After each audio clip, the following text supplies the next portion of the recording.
Sådan er det ikke hjemme. Nej, jeg skal ikke gå derude. Summen er væk af...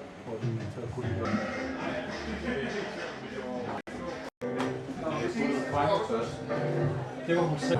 Ja.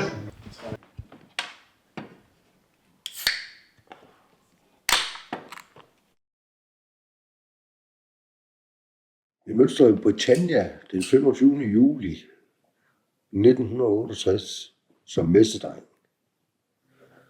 Ombord i skibet var der 16 mand.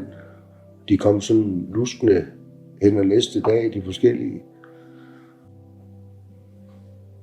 I kabysten var der hovmesteren Svend Brun, og så var der mig som mesterdreng, og Sofus var kammerdreng. Vores opgave, det var at sørge for, at det så rent og pænt ud i officersdelen, og så skulle jeg sørge for at bringe mad ned til mandskabet også. Og det var faktisk den sjove del af det, jeg ser, når vi sejlede rundt op under kysten. Det var det.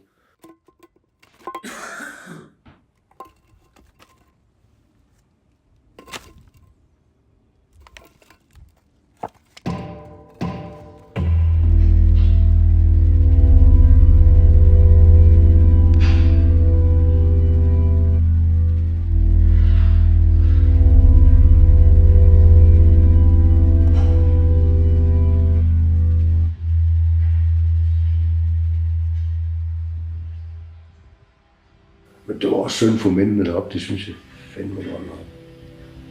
Det synes jeg.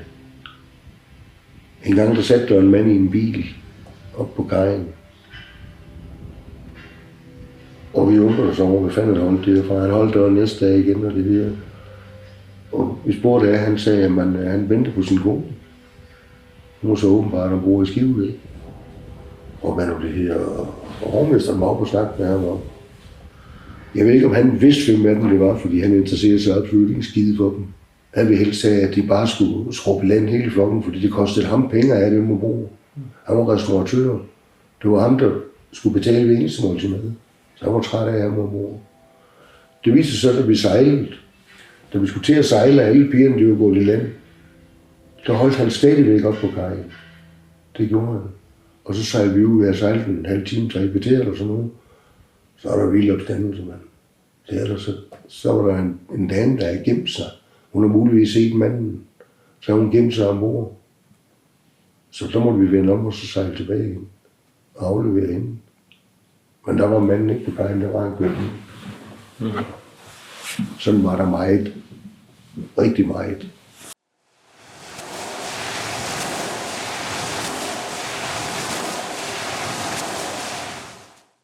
Forestil dig sådan en gammel mand på min alder, og måske 5 år yngre end jeg er nu, eller 10 år, det ved jeg sgu ikke. Sådan her, ikke? Han var god til at lave maveskaller.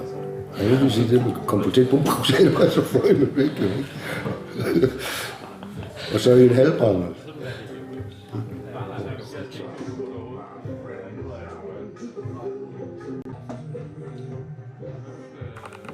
Og der var liv og glade dagen i jagter.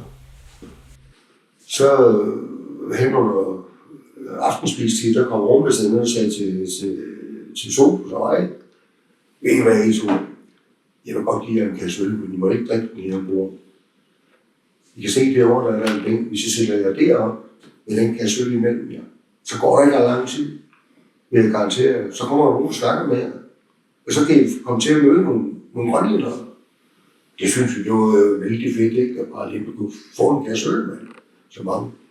Så vi hankede op i den kasse øl, vi var færdige, ikke? Og havde fået lidt balletine i hårdt og sådan noget, så der blev vi der. Og satte vi, jeg skulle ikke lige fået åbnet første øl, så kom der et par, jeg skulle have været i 30'erne et sted, med en pige på vores alder. Og vi spurgte, om de ville have en øl, ja, det ville de gerne, men så sagde de så, og vi skulle gå op til dem, de boede ikke ret langt væk, vi kunne se i huset, dernede fra, hvor vi satte. Det blev vi så enige om, at det ville vi da gerne prøve. Og så var vi så op, og så fik et par øl og sådan noget. Og fik lidt at spise, og de var rigtig flinke, de mennesker der. Og så spurgte jeg, om ikke vi sove om natten, og det sagde det ville jeg gerne ikke, for vi kunne se skiven på vinduet af. Så skulle jeg så sove med deres niece der. Jeg synes, det var lidt mærkeligt, ikke? At det ligefrem blev opfordret til at skulle. Men det gjorde jeg så. Ikke? Og det havde jeg sgu aldrig skam om. Det har jeg ikke. Nu fandt jeg så virkelig om på det. Hun skrev for øvrigt til mig senere, ikke? Men dengang der var jeg ikke så tit hjemme, og da jeg så kom på så spurgte efter brevet, der havde de gamle, som skulle døde, så det blev til noget. Det kunne være pisse sjovt at finde ud af, hvordan er hendes 72 år i livet det her med. Det er godt.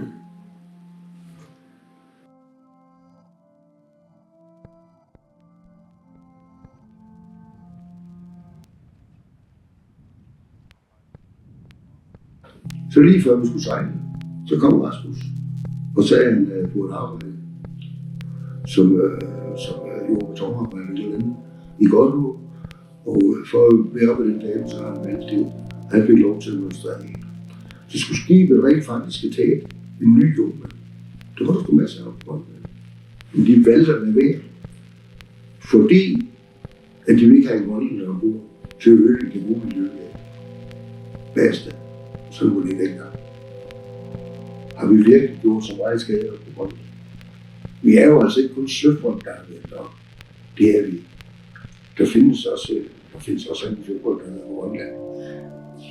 Vi har måske ikke behandlet dem så godt, som vi skulle. Men prøv lige at tænke tilbage. Til 1968, ikke? Hvor du fik nogle flage, hvis du ødelagde en plads. Eller hvis du blev sparket i røven, hvis du lavede en fejl. Ved du hvad? Der blev lavet mange fejl, og det gør der sgu også i dag. Ikke? Tak for det.